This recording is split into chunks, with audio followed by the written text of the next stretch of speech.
Bueno, shalom, shalom a todos. Aquí vamos entonces con esta nueva porción de la Torá, buscando la presencia de Yeshua. Recordemos que ese es el objetivo de esta nueva serie, que es encontrar a Yeshua en la Torá, así como nos recomendó el apóstol Pablo. Siempre para comenzar les recuerdo que les sugiero que vean primero la paracha completa, que la encuentran en mi muro de YouTube, y después ven esta porción, ya que en esta me centro en la presencia de Yeshua, y muchos temas que son muy importantes están tratados de una manera más exhaustiva en la porción de la paracha. Esta semana estudiamos la paracha Vayislach y él mandó. Una paracha que es muy hermosa y de la que hemos cantado por muchos años, pero yo creo que nunca hemos entendido realmente el mensaje profundo que nos trae esta porción de la Torá. Así que los invito a que entremos en este momento y vamos a descubrir esa conexión profunda entre Yeshua e Israel, en este caso entre Yeshua y Jacob. Es muy importante que recordemos estudiamos en las porciones anteriores, estudiamos quiénes eran los hombres Esaú y los hombres Jacob. Esto es muy, muy importante de tenerlo en cuenta, y en esta porción sí que lo van a ver, la importancia de entender esto. Porque recuerden que Esaú y Jacob son hijos del mismo padre, de la misma madre, es decir, tienen exactamente la misma sangre. Así que lo que nos divide, o lo que divide estos dos pueblos, es su amor por el Eterno y la Torá, o su desprecio por el Eterno y la Torá. Lo vamos a ir viendo a lo largo de la porción, pero es muy importante que lo tengamos en cuenta para ir entendiendo de una vez por todas que Israel no es un pueblo basado simplemente en que hay un apellido, en que hay unos ancestros, en que tengo una genealogía que me habla de ser parte del pueblo de Israel. El Israel del Eterno es un Israel que ama su palabra, que lucha por la bendición, como va a ser el tema más importante de este momento. Muchos hombres, y hombres estoy hablando en general, claro, que tienen, digamos que por herencia genética, vienen siendo parte de la casa o de Judá o de Israel. Hoy han abandonado la Torá, hoy han abandonado inclusive al Eterno. Estas personas son parte de Esaú.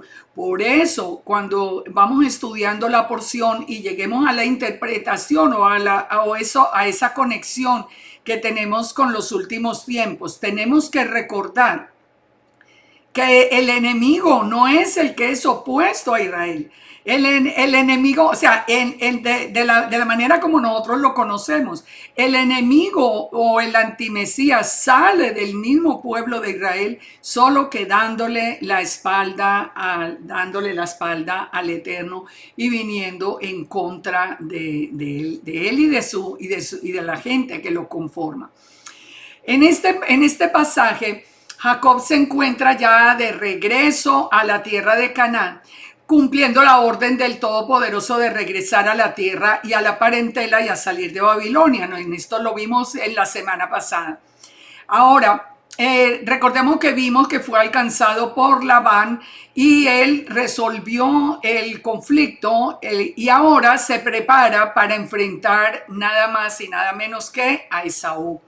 Entonces, en esta porción, cuando Jacob ya ha salido bajo la cobertura de Labán, es cuando nosotros vemos el principio de una gran profecía. Mahanaim, los dos campamentos, las dos casas de Israel. Empieza este texto que estamos viendo en este momento, nos lleva al nacimiento y al origen mismo de las dos casas de Israel. Israel dividido en dos casas, la casa de Judá liderada por Lea y la casa de Israel liderada por Raquel. Ellas serán reunidas, recordemos que Ezequiel 37 nos dice que las dos casas van a ser reunidas al final y van a ser reunidas en la mano del Eterno como un solo pueblo. Algo que Yeshua mismo nos confirmó cuando nos dijo, hay unas ovejas que debo traer y se unirán y tendrán y serán un solo rebaño y tendrán un solo pastor. Todo absolutamente coordinado en la palabra del Eterno. Entonces, entremos en el estudio de la porción y preparémonos para entender la presencia de Yeshua en todo este tema profético, como es el de Génesis o Berechí 32, los dos campamentos. Nos dice la palabra que Jacob siguió su camino y le salieron al encuentro ángeles de Dios. Y dijo Jacob cuando los vio, campamento del Eterno es este, y llamó el nombre de aquel lugar Mahanaim. Mahanaim significa los dos campamentos. Y envió Jacob mensajeros delante de sí a Esaú, su hermano, a la tierra de Seir en el campo de Edom. En ese caminar, empieza el regreso hacia la tierra prometida, miremoslo proféticamente, y en ese caminar, ¿con quién se tiene que encontrar de todas maneras Jacob? Con Esaú. Entonces, aquí viene el encuentro. ¿Cómo se empieza a preparar Jacob para enfrentar a Esaú? Él sabe que Esaú está enojado, él sabe que Esaú prometió destruirlo, de manera que él está temeroso. Aquí dice que le salen al encuentro ángeles del Eterno. Aquí verdaderamente pareciera, según el hebreo, que son ángeles, no mensajeros, simplemente hay no ángeles. ¿Por qué? Porque utiliza la palabra malak, malak panim, que él hubiera podido usar la palabra shalía, que serían unos mensajeros de parte de Dios. Estos son ángeles del Eterno, los que salen aquí al comienzo de esta porción. Y nos dice entonces, y envió Jacob mensajeros delante de sí a Esaú, su hermano. Ahora sí envía los mensajeros a la tierra de Seir, campo de Edom. Y les dijo, así diréis a mi señor Esaú, y así dice tu siervo Jacob, con Labán he morado y me he detenido hasta ahora. Ustedes ven que en el PowerPoint yo puse más grande esa frase. Así diréis a mi Señor. ¿Cómo está llamando Jacob a Esaú? Mi Señor. Pero ¿cómo era la promesa que le había dado el Eterno a Rebeca? La vemos en Berechit 25-23. Y le respondió el Eterno, 2 naciones hay en tu seno, 2 pueblos serán divididos desde tus entrañas. Un pueblo será más fuerte que el otro, y el mayor servirá al menor. Aquí Jacob, por temor a Esaú, él empieza a ceder de los principios que le fueron dados a él como promesa. La promesa es que el mayor serviría al menor. Aquí está invertido. ¿Por qué hago énfasis en esto? Porque hoy lo estamos viendo en todo este regreso de nosotros a la casa de Israel y a la casa del Padre. Hemos visto esto, cómo las personas han entregado la revelación de Yeshua, todo lo que a nosotros nos había dado el Padre, se lo han entregado a extraños que nunca lo conocieron, únicamente por lograr aceptación. Han renunciado a su llamado, han renunciado a su herencia, han renunciado a todo, porque recordemos que las personas que han negado a Yeshua solo por agradar, en este caso a muchos de la casa de Judá, lo único que han hecho es perder el camino y perder esa ruta segura hacia la casa del Padre. En Génesis 32:6 nos dice que los mensajeros volvieron a Jacob y le dijeron, vinimos a tu hermano Esaú y él también viene a recibirte con 400 hombres con él. Imagínense, Jacob tiene nomás sus 2 campamentos formados por quienes, las esposas y las siervas y los hijos que tenía hasta el momento.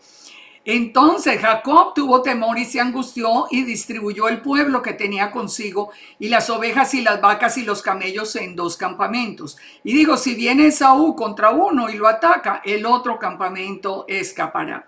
O sea, él empieza a ver cómo logra rescatar al menos una parte de su familia. ¿Qué es lo que empezamos nosotros a ver acá? Ya empieza un fallo en la credibilidad que Jacob le había dado a las promesas del Eterno. Pero aquí va a ocurrir algo muy interesante después de que él pone los dos campamentos a salvo. Y dijo Jacob, Dios de mi padre Abraham y Dios de mi padre Isaac, Yahweh que me dijiste, vuélvete a tu tierra y a tu parentela y yo te haré bien. Menor soy que todas las misericordias y que toda la verdad que has usado para con tu siervo. Pues con mi callado, que era una referencia a que él está solo, él salió solo. Pasé el Jordán y ahora estoy sobre dos campamentos. Ahora sí, clama al Padre, líbrame ahora de la mano de mi hermano, de la mano de Saúl, porque le temo. No venga acaso y me hiera la madre con los hijos. Y tú has dicho, yo te haré bien, y tu descendencia será como la arena del mar, que que no se puede contar por la multitud. Este es un paso que nosotros tenemos que dar muchas veces en la vida. Cuando tenemos temor, ¿qué tenemos que hacer? Recordar las promesas que el Eterno nos ha dado. Recordar que nosotros somos sus hijos. Recordar que el Eterno es fiel a las promesas que nos da. Que tengamos temor es normal. Imagínense, aquí está Jacob viendo que Esaú viene con 400 hombres. Pero una vez que supera ese temor y más bien clama al Todopoderoso, hay una respuesta tan importante de parte del Eterno que nosotros debemos siempre recordar. Dice entonces que durmió allí aquella noche y tomó de lo que le vino a la mano un presente para su hermano Esaú. Toma todo, él empieza, digamos, a tratar de negociar con Esaú.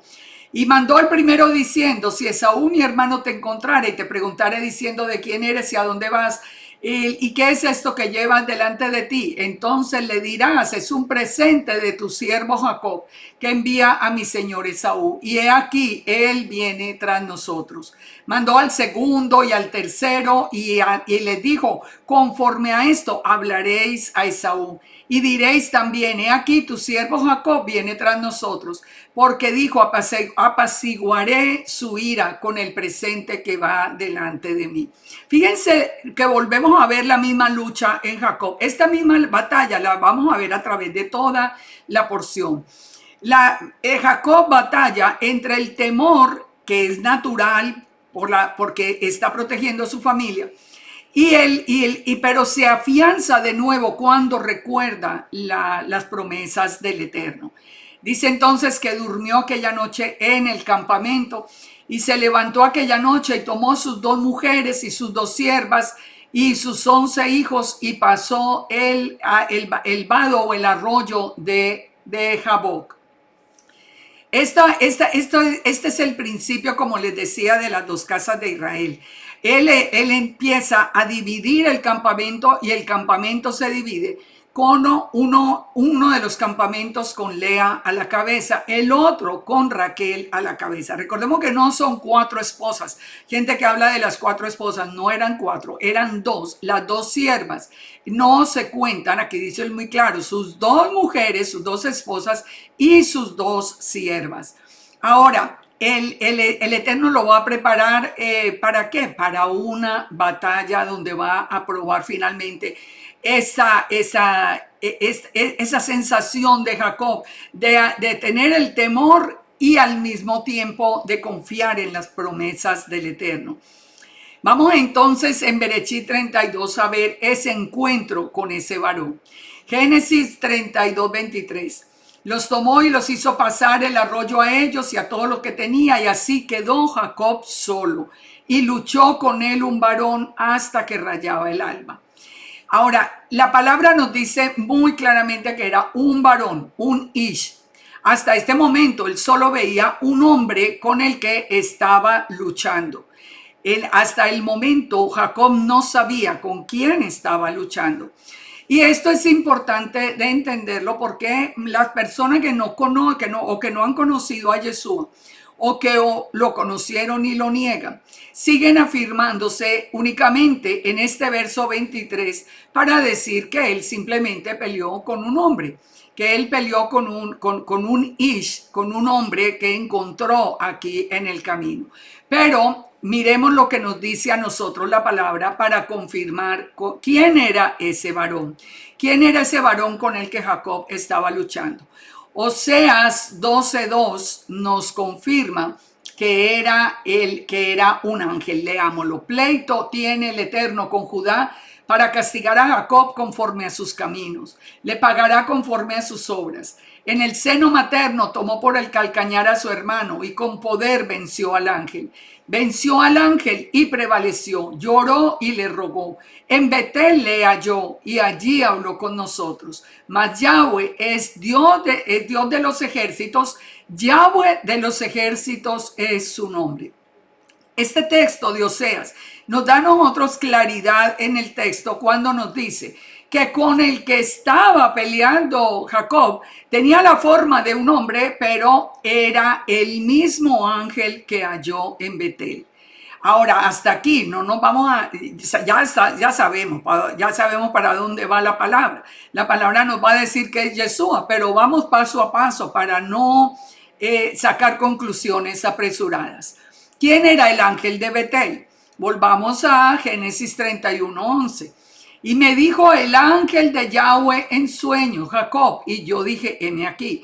Y él dijo, alza ahora tus ojos y verás que todos los machos que cubren a las hembras son listados, pintados y abigarrados, porque yo he visto todo lo que Labán ha hecho. Y le dice el ángel de Yahweh, yo soy el Elohim de Betel, donde tú ungiste la piedra y donde me hiciste un voto. Recuerdan, nos devolvemos en las porciones anteriores donde Jacob puso la cabeza en el sitio que se llamaba como el Macón, el sitio donde tenía que estar el lugar santísimo.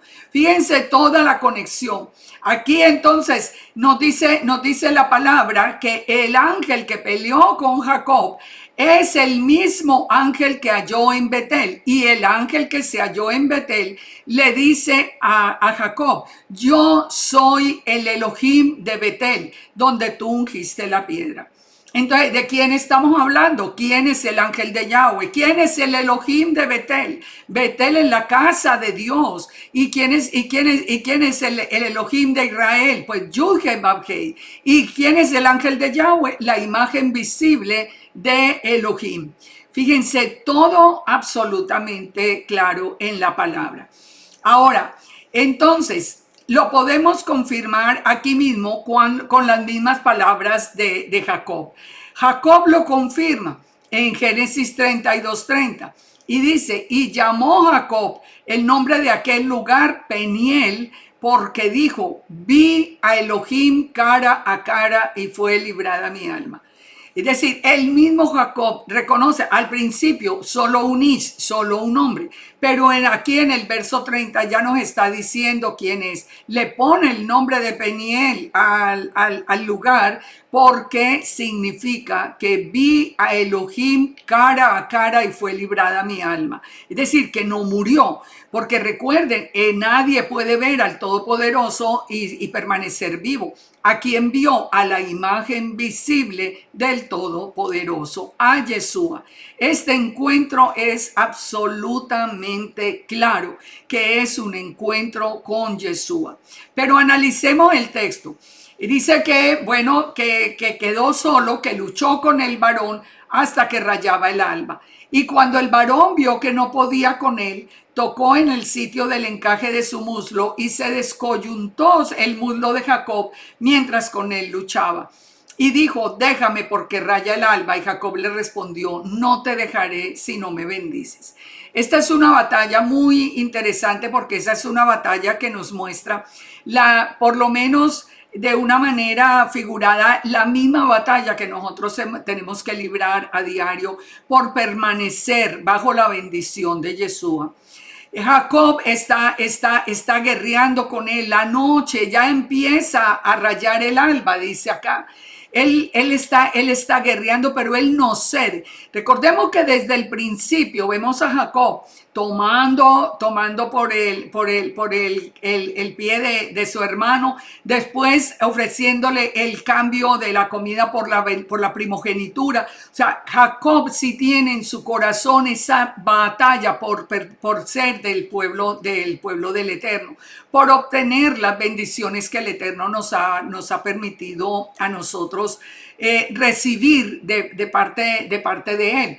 Ahora, en este caso, ¿por qué lo hiere? Porque es ese anticipo profético de todo. Nosotros lo estamos viendo. Nosotros estamos viendo hoy un ataque tan fuerte contra nuestra fe en Yeshua, que los más débiles simplemente ceden y se van y lo abandonan. Pero los que seguimos luchando, los que sabemos, los que creemos en la palabra del Eterno, pues no importa lo que vengan y nos digan, allí permanecemos. Si hay menosprecio, si hay dolor, si se van de nosotros del lado nuestro personas queridas y amigas o con las que compartimos, no importa, pero no vamos a soltarnos de la mano de Yeshua. No vamos a perder la bendición de ser la parte del pueblo. Que si nos dicen que no somos Israel, que nosotros no tenemos que guardar la Torá, que todo lo que escuchamos hoy no importa. Nosotros prevalecemos, nosotros seguimos en la batalla y seguimos en la batalla aunque estemos solos. Aquí Jacob está solo guerreando con el ángel. Dice entonces, el varón le dijo, ¿cuál es tu nombre? Y él respondió, Jacob. Recuerden, él quiere la bendición, pero le pregunta primero, ¿cuál es tu nombre? Y le dice Jacob. Y el varón le dijo, no se dirá más tu nombre Jacob, sino Israel, porque has luchado ¿con quién? Con el Eterno y con los hombres y has vencido. Fíjense, esto es muy importante. Esta es otra confirmación de que el ángel que pelea o el hombre que está peleando con Jacob es Yeshua mismo, el ángel de Yahweh. Es el Eterno mismo. Es la imagen visible del Eterno. Porque él mismo le está diciendo, no será más tu nombre Jacob, sino Israel. Porque has luchado con Dios y con los hombres y has vencido. ¿Qué es lo que significa Israel? El que vence, el que lucha y vence. Esta batalla nosotros la tenemos que entender porque la estamos librando de otra manera. Sigamos acá. Entonces Jacob le preguntó y le dijo, declárame ahora tu nombre. Y el varón respondió, ¿por qué me preguntas por mi nombre? Y lo bendijo. Y Jacob llamó el nombre de aquel lugar Peniel, porque dijo, vi al Eterno cara a cara y fue librada mi alma. Y cuando había pasado Peniel, le salió el sol y cojeaba de su cadera. Ahora, fíjense que esto es muy interesante. En la misma literatura judía, donde hoy nos hablan en contra de Yeshua y nos dicen que tenemos que salir de allí y toda esta presión que hay hoy. En la misma literatura judía, la más anterior, aparece la figura de Metatron, que es conocido como Peniel. El Peniel que pone acá el nombre Jacob es relacionado con el nombre de Metatron y el nombre que es el nombre del lugar o la cara del Eterno que es el Sar Japanín. El Sar Japanín, el ángel de la presencia del Eterno. Si nosotros unimos estos nombres que aparecen en esta literatura judía, nosotros nos damos cuenta que están hablando de Yeshua aún sin darse cuenta. Fíjense que esa presencia en Génesis 17 es reconocida como el Shaddai. Esa presencia en Génesis 18 es conocida como Yud-Heh-Vav-Heh, como el Eterno mismo. Entonces estamos hablando de uno solo, estamos hablando del Dios de Israel, estamos hablando también de que el Dios de Israel tiene una presencia física que puede aparecer y que en este momento es el que está dando esa bendición. Ahora, como prueba de lo de la literatura de la casa de Judá, en el Sefer Hayobel, dice, y llamó Jacob el nombre de aquel lugar Peniel, porque dijo, vi a Dios cara a cara y fue librada mi alma. Y en Génesis 32:31, Metatrón es conocido como Peniel, el nombre del lugar o la cara del Eterno, similar a Sarjapanín. Esto que yo les estaba diciendo aparece en el Sefer Hayobel. La pregunta es, ¿pero por qué entonces Judá no cree hoy? Si lo tienen en los textos, si saben que estamos hablando de una figura visible, ¿por qué en los principios de hoy de Ramban dice que el Eterno no puede aparecer? Porque no es lo mismo el judaísmo reciente al judaísmo anterior a Yeshua o más cercano al tiempo de Yeshua. No es lo mismo. El judaísmo ha cambiado hasta el evitar inclusive entrar en el análisis de sus mismos textos para con tal de no reconocer la presencia de Yeshua. Peniel, entonces, es el ángel de la cara, el ángel de la faz, que es Sarjapanín, o el ángel de la presencia de Elohim, el ángel de la presencia de Elohim. Esto definitivamente nos debe a nosotros poner en esa reflexión muy profunda. Perdón, un momento. En esa reflexión muy profunda, porque definitivamente tenemos que defender nuestra revelación. En Isaías 63 encontramos todavía más confirmación de todo esto que estamos hablando, del Sarjapanín. ¿Cómo aparece el Sarjapanín en el Tanakh? Vamos a Isaías 63 y analicémoslo. Isaías 62:11 nos dice, que son los dos últimos versos antes del 63, nos dice: he aquí que Yahweh hizo oír hasta lo último de la tierra.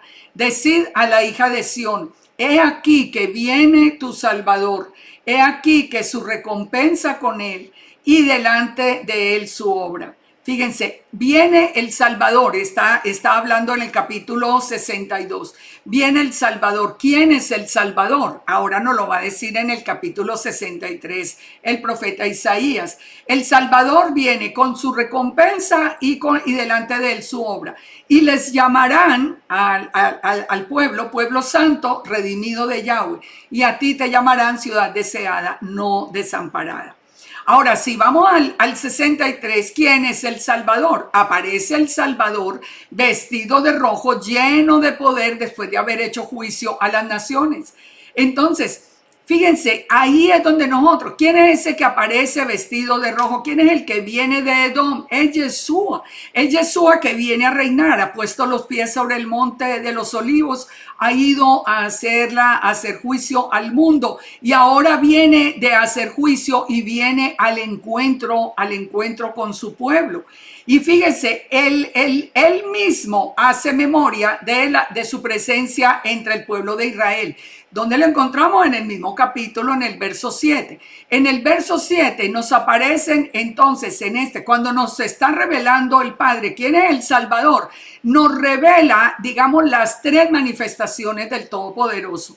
Dice: de las misericordias de Yahweh haré memoria, de las alabanzas de Yahweh conforme a lo que el Eterno nos ha dado, y de la grandeza de sus beneficios hacia la casa de Israel, que les ha hecho según las misericordias y según la multitud de sus piedades. Aquí aparece entonces primero, ¿quién es el Salvador? Es Yud-Heh-Vav-Heh, que ha tenido misericordia de nosotros. Dice el verso 9: en toda angustia de ellos fue angustiado, y el ángel de su faz lo salvó. ¿Quién es el que hemos encontrado hasta ahora que lo salva? ¿Quién es el que los ha acompañado? ¿Quién es el que ha tenido esas promesas que hemos visto en las porciones anteriores y empezamos a ver en esta misma? Es el ángel de su faz. El ángel de su faz, ¿cómo se dice en hebreo? El Sarjapanín. El ángel de su faz lo salvó. En su amor y en su clemencia lo redimió. ¿Quién es el redentor? Es Yeshua. Y dice, y los trajo y los levantó todos los días de la antigüedad. Aquí aparece entonces El Eterno, ¿quién es el Salvador? Es el Eterno con su misericordia. Es Sarjapanín, es el ángel de la presencia, con su protección, con su redención, con su acompañamiento permanente en el camino. Y dice el verso 10, pero ellos fueron rebeldes e hicieron enojar su Santo Espíritu, por lo cual se les volvió enemigo y él mismo peleó contra ellos. Fíjense, aquí aparecen las tres manifestaciones, exacta, pero un solo Elohim. No son tres personas distintas, como habíamos aprendido. Es un solo Elohim que se llama Yud-Hei Vav-Hei. El ángel de la presencia, que es Sarjapanín, que es Yeshua, la imagen visible. Y el Espíritu Santo, que es el Espíritu mismo, la presencia misma del Eterno. ¿Se dan cuenta quién es cómo podemos confirmar nosotros quién es este ángel que lucha acá con Jacob? ¿Saben una cosa? Precisamente por ser Yeshua, esa piedra angular se convierte en piedra de tropiezo al final. La batalla de hoy, ¿cuál es? Ponernos a Yeshua como piedra de tropiezo, presentarnos argumentos que no son de la escritura, argumentos humanos, para quitarnos del corazón la revelación de Yeshua. Entonces, él es la piedra angular. Cuando nosotros leemos la palabra, todo se sostiene si entendemos quién es Yeshua, pero se convierte en la piedra de tropiezo con la que muchos tropiezan y caen, como nos dice la palabra. Muchos se enfrentan a ese Esaú de hoy y por temor a Esaú y por buscar la aceptación, entonces dejan atrás a Yeshua y ceden a seguir nada, a seguir ningún plan, solamente a seguir hombres en su vida. ¿Qué nos dice el misterio de la piedad? ¿Qué nos dice a nosotros el pacto renovado acerca de este mismo tema?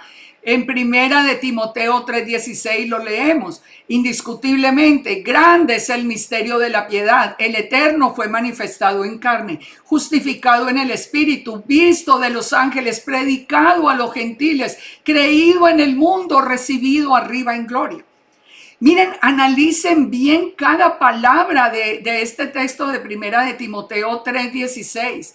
Grande es el misterio, es un misterio. A los que nos lo revela el Padre lo creemos. Muchos no se los ha revelado el Padre por alguna razón, pero los que hemos tenido esa revelación, nosotros sabemos que esto es parte de la misericordia que hemos obtenido de parte del Padre.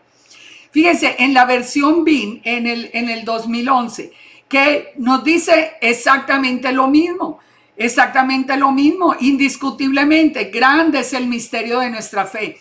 Él se reveló, él se manifestó en la carne. ¿Quién es Él? Es el Eterno. A pesar de que muchos que tienen esta versión sostienen que Yeshua no es el Eterno. Pero la palabra les da de frente cuando no se pudo cambiar, porque no hay forma de cambiarla. Y se pone Él, el Eterno, se manifestó en carne. El Eterno sí se puede manifestar. El Eterno se ha revelado a nosotros y no podemos perder esa revelación. Por último, vimos que en Oseas 12, y ahora volvamos a Oseas 12, lo que nos dice, que estábamos confirmando quién es el que peleó con el ángel. En Oseas 12 nos dice, mas Yahweh es Dios de los ejércitos. Yahweh Sebaot es su nombre. Ahora, ¿quién es Yahweh Sebaot? Preguntémonos, leamos por lo menos rápido quién es Yahweh Sebaot. Es el Dios de Israel, nos dice en 2 de Samuel 7:27. Es la presencia que nos guarda, nos dice en Salmo 46:11. ¿A quién ha guardado el camino de Abraham, de Isaac y ahora de Jacob? Es Yeshua, es el ángel de Yahweh. Aquí nos dice que la presencia que nos guarda es Yahweh de los ejércitos. Yahweh de los ejércitos es el que reinará en Jerusalén, Salmo 48:8. Es nuestro camino, nos dice el Salmo 84:12. Yahweh de los ejércitos, dichoso el hombre que en ti confía. ¿Quién es Yahweh de los ejércitos? Es una imagen visible de Elohim. Es la imagen visible de Elohim, pero es el Elohim de Israel, lo acabamos de ver en 2 de Samuel. Entonces, ¿es Yeshua? Claro que es Yeshua, porque Yeshua es la imagen visible de Elohim y es la palabra misma del Eterno. Él es el camino. Yeshua dijo, yo soy el camino, la verdad y la vida. Aquí nos dice que Yahweh Sebaot es ese camino. Es el que hace el juicio a la tierra en Isaías 1:24. ¿Quién es el que viene a hacer juicio? Es Yeshua. La piedra de tropiezo de Israel en Isaías 8:13. ¿Qué nos dice? A Yahweh de los ejércitos, a él santificad, sea él vuestro temor y sea él vuestro miedo. Entonces, él será por santuario, pero a las dos casas de Israel por piedra de tropezar y por tropezadero para caer y por lazo y por red al morador de Jerusalén. De lo que hemos estado hablando acá. Él en este tiempo, especialmente ahora, se ha convertido en una piedra de tropiezo a las dos casas de Israel. Judá, que tiene en sus libros la revelación, no lo quiere ver, pero los de la casa de Israel que lo habían visto lo niegan por buscar aceptación en la casa de Judá. Entonces se vuelve esa piedra de tropiezo. Pero ¿quién es la piedra de tropiezo? Es Yahweh de los ejércitos, es Yeshua. El Yahweh de los ejércitos es el rey de Israel. La luna se avergonzará, el sol se confundirá cuando Yahweh de los ejércitos reine en el monte de Sión y en Jerusalén. ¿Quién es el que viene a reinar? Yeshua. Pero se va a llamar ¿cómo? Yahweh Sidkenu, nuestra justicia. ¿Y quién es él? Yahweh de los ejércitos. Es la corona de gloria en Isaías 28:5. En aquel día Yahweh de los ejércitos será por corona de gloria y diadema de hermosura al remanente de su pueblo. Es el que desciende en el monte de Sión, nos dice Isaías 31:4. Es el creador de los cielos y la tierra, nos dice Isaías 37:16. ¿Quién es el creador? Yeshua. El Eterno creó los cielos y la tierra por el poder de su palabra. Es que todo es perfecto, es que aquí no hay que aumentar, no hay que quitar, todas las citas son de la palabra. Usted las puede encontrar en su Biblia, no importa la traducción que tenga. Y por último nos dice que que Yahweh de los ejércitos es el Redentor, es el Aleph Tav. Entonces, lo hemos visto, Isaías 44:6 nos dice que Yahweh es Aleph Tav, pero en Apocalipsis nosotros encontramos que Yeshua dijo, yo soy el alfa y la omega, es decir, yo soy el Aleph Tav, simplemente que está en la traducción griega. Así que fíjense, ¿tenemos alguna duda de que el ángel de Yahweh, Sarjapanín, el Yahweh de los ejércitos, es Yeshua? Ninguna. Absolutamente probado de principio a fin. ¿Quién fue el que peleó con Jacob? ¿Quién es el que está allí? Es Peniel, es el Sarjapanín, es el ángel de la presencia, es Yeshua. Con Yeshua fue la batalla y de Yeshua vino la bendición. Pasemos entonces sigamos adelante en Génesis 32:20. Y diréis también, he aquí tu siervo Jacob viene tras nosotros. ¿Se acuerdan? Está enviando, Jacob estaba enviando presentes. ¿De qué nos está hablando proféticamente? De la falsa paz. Por eso yo les pido que ustedes vayan a escuchar la paracha completa para que puedan comprender todos estos textos. Bueno, el nombre de Israel, el nombre de Israel, ¿qué significa? Significa el que ha peleado con Dios y ha vencido. O sea, aquí tenemos nosotros todos una batalla por delante, una batalla muy fuerte, porque ahora estamos en los últimos tiempos. Una batalla donde nos dicen, usted se suma al sistema de la bestia, o usted no puede ni comprar, ni vender, ni comer, no puede trabajar, no puede hacer eso. Eso es parte de la batalla. ¿En qué tenemos que hacer? Hacer como hizo en este momento Jacob, guerrear por la bendición, pelear por la bendición, permanecer confiados en la palabra del Eterno, permanecer confiados en la provisión sobrenatural del Padre, pero no claudicar ante el enemigo, porque ese va a ser el remanente de Israel que va a ser recogido, el que no se arrodille delante del enemigo. Aquí, si nosotros entonces resumimos todo esto en esta batalla para mirarla proféticamente, vemos que Jacob está solo. Nosotros hoy nos vamos quedando más solos. que que Jacob pretende apaciguar a Esaú con los bienes, pero que lucha con el ángel y lucha contra Yeshua y lo vence y prevalece. No es que lo venza, sino que va hasta rayar el alba. Es muy interesante porque de qué nos habla el rayar el alba, como del comienzo ya del milenio de paz. El rayar el alba, Jacob lucha por la bendición y aunque está herido, él continúa aferrado a obtener esa bendición de parte del Eterno. También vemos que al final de la batalla, Jacob vuelve sus ojos al Padre. ¿Qué nos dice a nosotros proféticamente Zacarías 12:8? Que cuando la batalla arrecie contra Israel, dice ellos levantarán los ojos al cielo y ellos verán al que traspasaron. Ellos van a reconocer al que traspasaron. Y en aquel día dice que en aquel tiempo será como David y la casa de David será como el Eterno, como el ángel de Yahweh delante de ellos. Israel se fortalecerá por la presencia del ángel de Yahweh. También nosotros vemos a Jacob herido, para terminar este resumen, y ve al que traspasaron en Zacarías 12:8. Todo absolutamente claro en la profecía, todo absolutamente claro en este texto. Entonces dice, Jacob le preguntó y le dijo, declárame tu nombre. Ya vimos todo esto, Peniel. Peniel. Ahora, ¿qué nos dice en cuanto a vencer? ¿Qué nos dice la palabra en Apocalipsis 2:11? El que tiene oído, oiga lo que el Espíritu dice a las iglesias o a las congregaciones.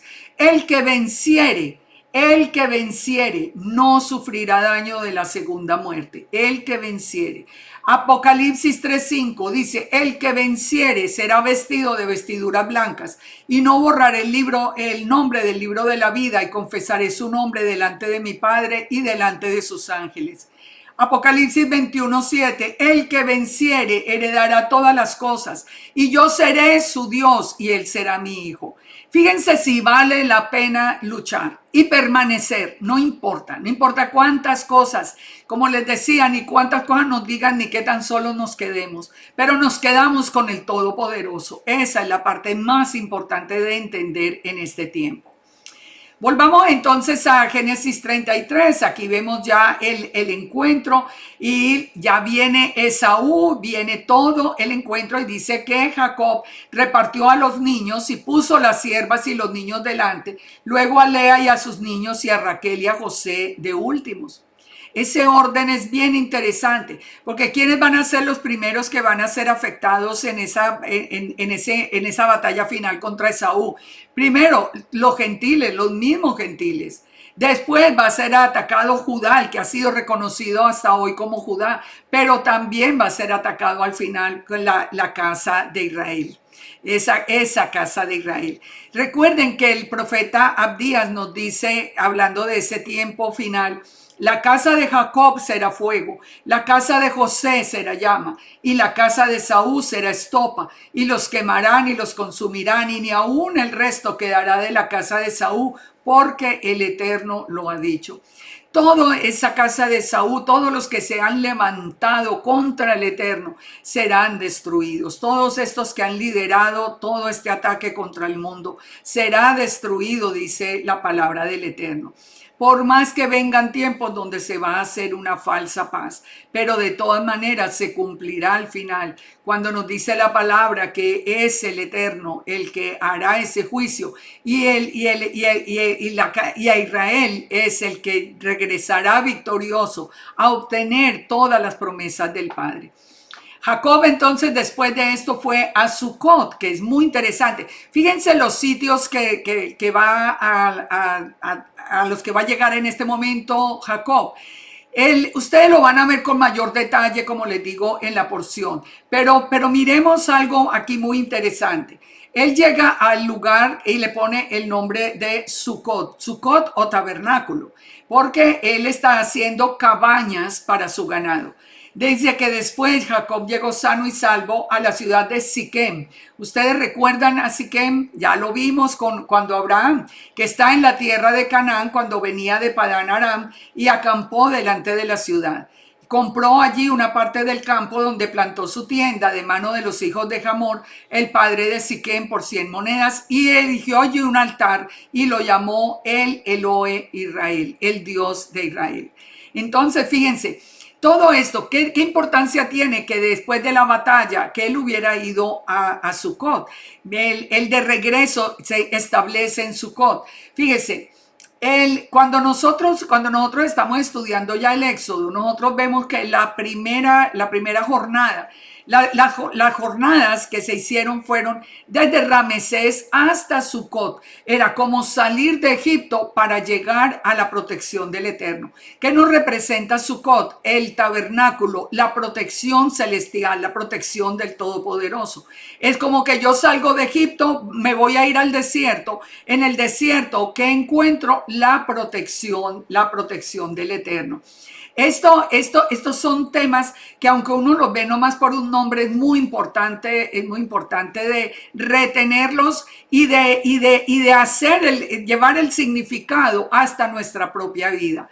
Sucot entonces es la cobertura del Eterno y ya con la cobertura se mueve a Siquem. ¿Qué es lo que está en Siquem? Recordemos a Abraham, el encino de Moré, o sea, la instrucción. En Siquem tiene la instrucción, es como que allí encuentra el profesor, el que le va a enseñar a caminar en obediencia. Y en Siquem o Shechem, que significa como cuello o espalda, es donde encuentra la posibilidad de decidir si quiere bendición o si elige maldición. Fíjense, unan todo esto. Jacob sale de la batalla, llega hasta Sucot, está bajo la protección del Eterno. Una vez que está bajo la protección, ¿a dónde va? A la instrucción. Una vez que tiene la instrucción, ¿qué hace? Ya con la instrucción, él va a tomar una decisión muy importante en su vida.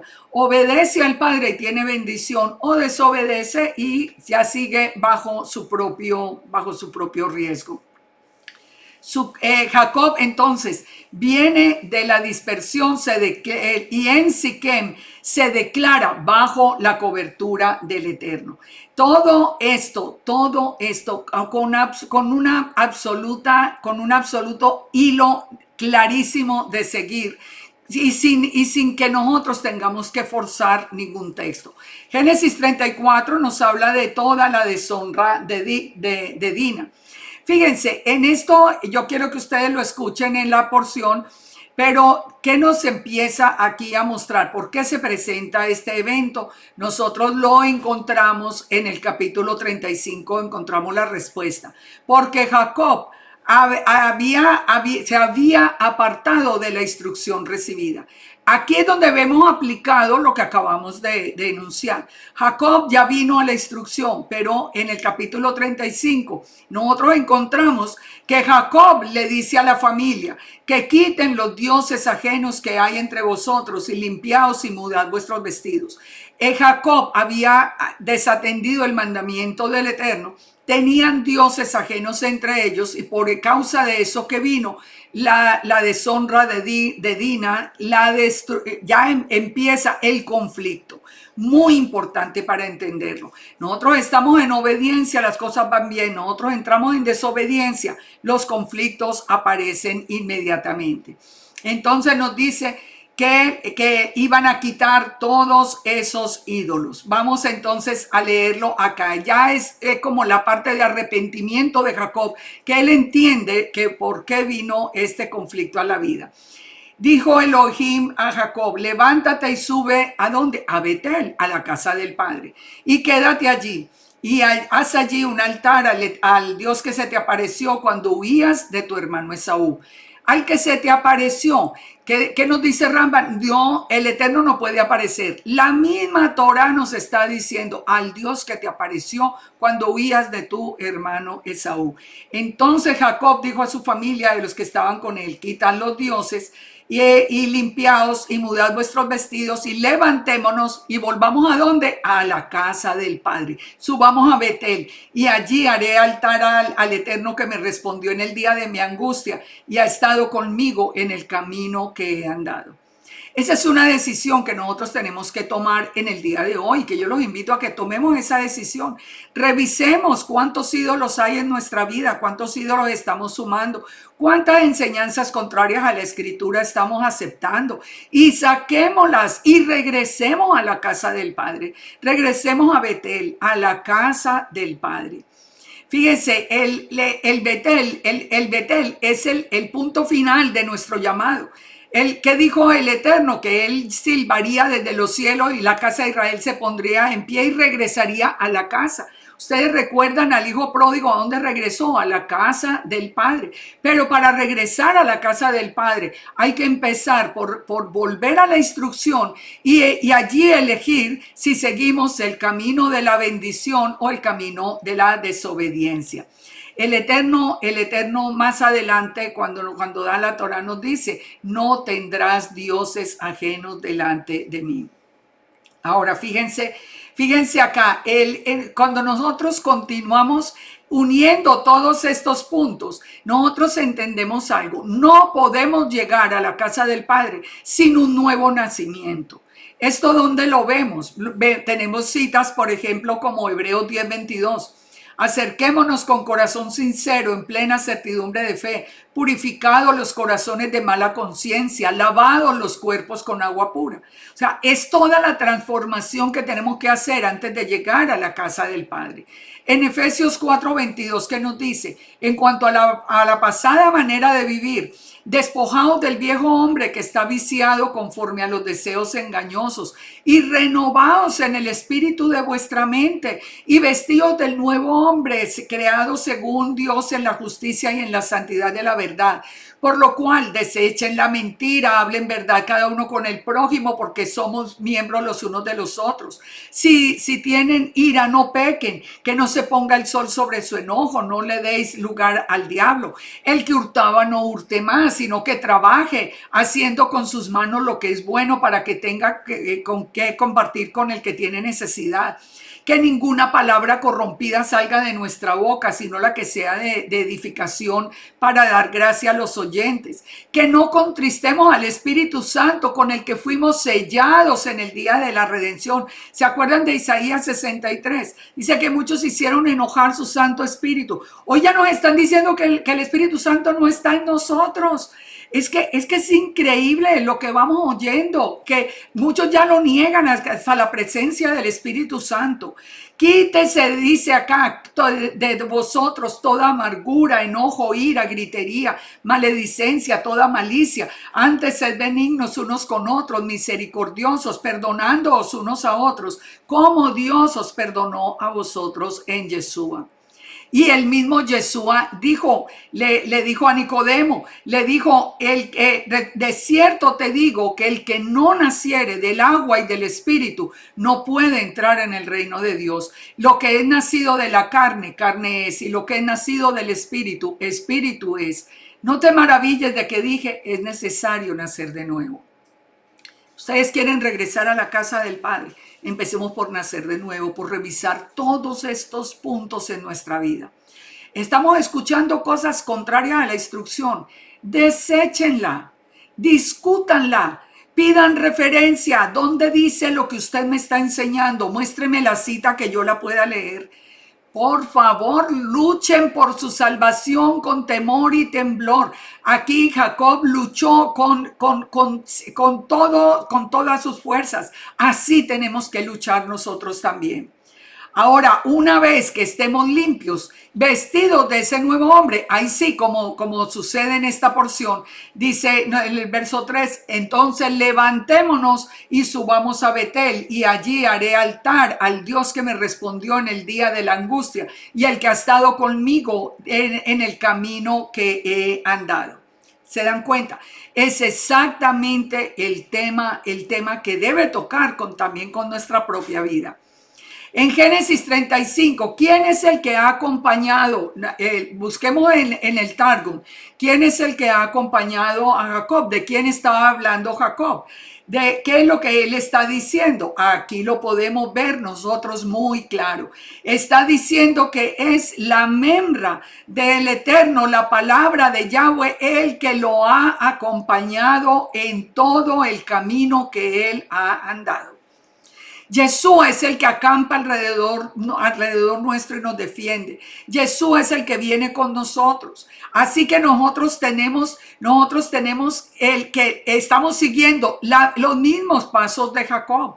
Y eso nos tiene que confirmar a nosotros que la presencia de Yeshua en medio nuestro es la que necesitamos en este tiempo, sobre todo y muy especialmente, siempre, pero más en este tiempo final.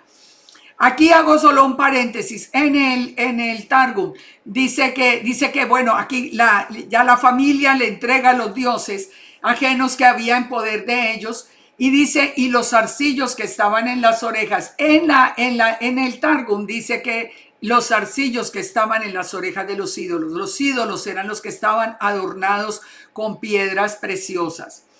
Ahora, cuando nosotros pasamos por la instrucción, nosotros pasamos devolvámonos hasta Abraham cuando pasó por el encino de Moré, cuando vino a la instrucción.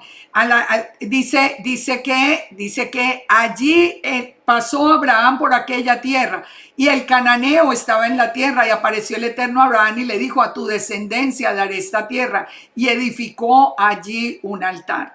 Aquí vemos otra vez la edificación del altar como una confirmación de esa promesa del Eterno. También en este capítulo 35 aparece de nuevo el Shaddai, la figura de El Shaddai. ¿De qué nos está hablando? De Débora, que murió, el ama de Rebeca, y fue sepultada al pie de Betel debajo de una encina, la cual fue llamada Alon Bakut.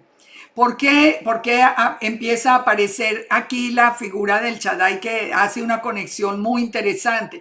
Porque nos habla de la nodriza que al parecer fue la que amamantó a Jacob. Entonces, ¿por qué la nombra? ¿Por qué viene acá? Es muy significativo que la palabra El Shaddai, entre otras cosas, significa pecho. Es una realidad, es como el que alimenta, como el que provee, como el Shaddai nos habla también de esa provisión. ¿Y qué nos dice el verso 9? ¿Por qué estamos tocando esto? Porque dice que apareció otra vez Elohim a Jacob cuando había vuelto de Padán Aram y le bendijo. Y le dijo Elohim: tu nombre Jacob, no se llamará más tu nombre Jacob, sino Israel será tu nombre. Aquí vuelve y le confirma otra vez el Eterno, le confirma el nombre de Israel. Jacob es el que toma el talón o el suplantador, pero Israel es el que prevalece o el que lucha contra el Eterno, o el que prevalece en la batalla. Fíjense que hay que hacer una aclaración. Ayer nomás recibía una pregunta al respecto. ¿Por qué a veces lo nombra de en adelante Jacob y por qué a veces lo nombra Israel? Lo nombra Jacob cuando habla de las cosas personales, digamos, va a hablar de la familia de Jacob, habla de Jacob en particular. Pero cuando hace referencia al pueblo de Israel, cuando alguna profecía o algo hace referencia al pueblo de Israel, ya lo menciona a Jacob como Israel. Esto es muy importante entenderlo. Y ya lo vamos a ver. Pero aquí, cuando vuelve a aparecer el Elohim, vuelve a aparecer Elohim a Jacob, ¿cómo se presenta? Le dice: yo soy el Shaddai. Yo soy el Shaddai. Entonces, fíjense, hasta en esos detalles es interesante que empieza hablándonos de la muerte de la nodriza, digamos, que tuvo Jacob, pero nos une con la presencia ahora de El Shaddai. El Shaddai es uno de los nombres del Todopoderoso y es una manifestación del Eterno que también el hombre puede ver. Entonces, esto que nos confirma, hay una imagen visible de Elohim. Ahora, esa imagen visible se identifica aquí como el Shaddai, el Dios omnipotente, pero es también llamado el ángel de Yahweh, la Memra, el Raí, el Elohim que me ve, el Sar Sabá, el Yahweh, el príncipe de los ejércitos de Yahweh, el Richón Bejarón, el primero y el último, el Goel, el Ben Elohim. Todos los nombres que recibe la imagen visible de Elohim. ¿Cómo lo conocimos nosotros? Como Yeshua, esa presencia visible. Y de nuevo, ¿qué le hace? La promesa de una nación, la promesa de un conjunto de naciones que vendrían de Jacob. Esto ya lo habíamos estudiado y es muy importante de entenderlo. También encontramos en el capítulo 35 en la muerte de Raquel. En la muerte de Raquel nosotros encontramos también una conexión muy profunda con Yeshua. ¿Por qué? Porque dice que partieron de Betel y como a media legua de tierra para llegar a Efrata, cuando dio a luz Raquel y allí es cuando ocurre el nacimiento de Benjamín y la muerte de Raquel, cerca de Belén Efrata, que eso no es una coincidencia. Ahora, ¿quién es Raquel? Digamos que la madre de la casa de Israel. ¿Quién iba a nacer en Belén? Pues iba a nacer Yeshua, el que iba a venir a recoger a la casa de Israel.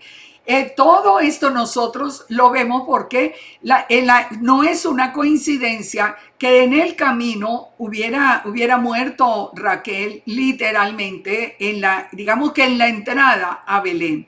Porque Miqueas 5:2 nos dice, pero tú, Belén Efrata, pequeña para estar entre las familias de Judá, de ti me saldrá el que será Señor de Israel, y sus salidas son desde el principio, desde los días de la eternidad. Entonces, el que van a hacer allí es eterno, Yeshua es eterno, porque Yeshua es el Padre mismo.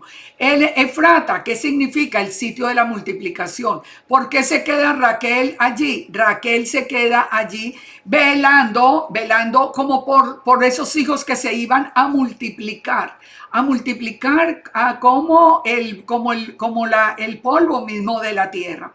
En Isaías 54:1 nos dice, regocíjate estéril, la que no daba luz, levanta canción y da voces de júbilo, la que nunca estuvo de parto, porque más son los hijos de la desamparada que los de la casada. ¿De qué está hablando? Que va a ser mucho mayor la casa de Israel que la casa de Judá, que esa estéril que no daba luz, esa casa de Israel que había desaparecido, ahora se levanta para multiplicarse. Fíjense, todo absolutamente relacionado. Raquel también recordemos que fue la que encontramos y estudiamos en la porción pasada, que venía con el último rebaño antes de que se abriera el pozo. ¿Cuál era ese último rebaño? La casa de Israel. La casa de Israel. Entonces, no es ninguna coincidencia, como tampoco es coincidencia que el que nació, dice que el padre lo llamó Benjamín, que significa el hijo de la mano derecha. ¿Quién es la mano derecha del Eterno? La mano derecha del Eterno es Yeshua. ¿Cómo lo sabemos? El Salmo 118 nos dice, por ejemplo, voz de júbilo y de salvación hay en la tienda de los justos. Nos dice que la diestra de Yahweh hace proezas. La diestra de Yahweh es sublime. La diestra de Yahweh hace valentías. El Eterno tiene una mano derecha físicamente, pues no, porque es espíritu. Nos está hablando de Yeshua, que es su mano derecha. Y fíjense, miren esa ilustración que hay ahí a la derecha, donde ustedes pueden ver que nosotros tenemos escrito el nombre de Yeshua en nuestra mano. Ustedes lo pueden ver, el nombre de Yeshua está escrito en nuestra mano. Es que fíjate, nosotros nunca, las cosas más simples nos llevan a nosotros a confirmar la grandeza del Eterno. Por último, en este texto vemos a Rubén perdiendo la primogenitura. Pero ¿qué nos dice antes en el verso 20? Que Jacob puso un pilar sobre la sepultura y es la sepultura de Raquel hasta hoy. ¿Dónde está esa sepultura? En Migdal-eder, que significa el rebaño de la torre o la torre de vigilancia del rebaño. Entonces, como les decía, fue como si Raquel se quedara allí en ese sitio, como en la torre de vigilancia, esperando que todos sus hijos, la casa de Israel, se ponga en pie para regresar con ella, como regresó para abrir ya el pozo, para regresar con ese último rebaño. ¿A ustedes no les parece muy hermoso todo esto? Yo les digo que yo no me canso, llevo tantos años enseñándolo, yo no me canso de ver cómo hay tanta sabiduría en la palabra del Eterno. Dice entonces que Israel salió y plantó la tienda más allá de Migdal-eder. ¿Por qué no lo llama ahora Jacob? Porque esta profecía es para todo Israel. Ya no para la familia de Jacob únicamente, sino para todo Israel. Por eso les digo, lo llama Jacob cuando habla de él como persona y lo llama Israel cuando habla de él como el pueblo, como la cabeza, digamos, de donde vendría el pueblo de Israel. Rubén comete el pecado que le cuesta la primogenitura y la primogenitura le pertenece entonces a Efraín. En Jeremías 31:9 nos dice, irán con lloro, mas con misericordia los haré volver y los haré andar junto a arroyos de agua por camino derecho en el cual no tropezarán, porque soy a Israel por padre y Efraín es mi primogénito. Fíjese. Efraín es el primogénito. ¿Por qué creen que hay tanto ataque contra Efraín y contra la casa de Israel? Por los celos de la primogenitura, porque Efraín hereda doble porción en la tierra prometida. Ahora sigue la palabra sin encontrar coincidencias, sino encontrando una palabra perfecta. Aquí muere también entonces Isaac murió y fue recogido a su pueblo viejo y lleno de días y lo sepultaron Esaú y Jacob sus hijos. Fíjense que de nuevo aquí nos dice que Isaac exhaló su espíritu, murió y fue recogido a su pueblo. Ustedes recuerdan, lo hemos estudiado. ¿Que se fue para el Seol? No, se fue donde Abraham. ¿Recuerdan? Abraham e Isaac nos está hablando de que fueron a reunirse con el pueblo. En el capítulo 36, ya terminando esta porción, nos habla de las generaciones de Esaú. Todas estas generaciones es muy importante que ustedes las aprendan desde la porción de la Torá, desde el video donde venimos estudiándolo para que entendamos finalmente quién es Edom. Esaú es Edom. Viene toda la descendencia de Esaú, viene toda esa unión, no solamente con Ismael, sino con todos los pueblos gentiles. Y ahí es donde el Eterno ha dividido digamos que el mundo únicamente entre el mundo Esaú, que se opone a la palabra y a la obediencia y a la bendición, y el pueblo de Israel, la descendencia de Jacob, esa multitud de pueblos que venimos a adorar al Dios de Israel y a venir en obediencia a su palabra. Los que hemos salido de la batalla y hemos venido a la instrucción nos hemos decidido por la bendición. Todo esto que nosotros lo estamos aprendiendo, Él nos deja a nosotros en esta porción una enseñanza muy, muy importante. Yo espero que todas estas reflexiones que hemos visto hoy, que todas estas reflexiones las pongamos en práctica. La de ser una nueva creación antes de venir a Betel, la de entender la importancia de Yeshua, la de entender quién es Yeshua, la de no dejarnos torcer el camino por miedo a la batalla. Confiemos en las promesas del Eterno, confiemos en que Él es un un Dios fiel a su palabra y Él prometió guardarnos y Yeshua nos dijo que Él nos guardaría de la ira venidera. Que el Eterno nos bendiga, que el Eterno nos guarde, que el Eterno nos permita la próxima semana continuar con el estudio de su palabra y que definitivamente podamos, como Jacob, prevalecer a la batalla y salir triunfantes a encontrarnos con Yeshua en la tierra prometida. Shalom para todos y muchas bendiciones.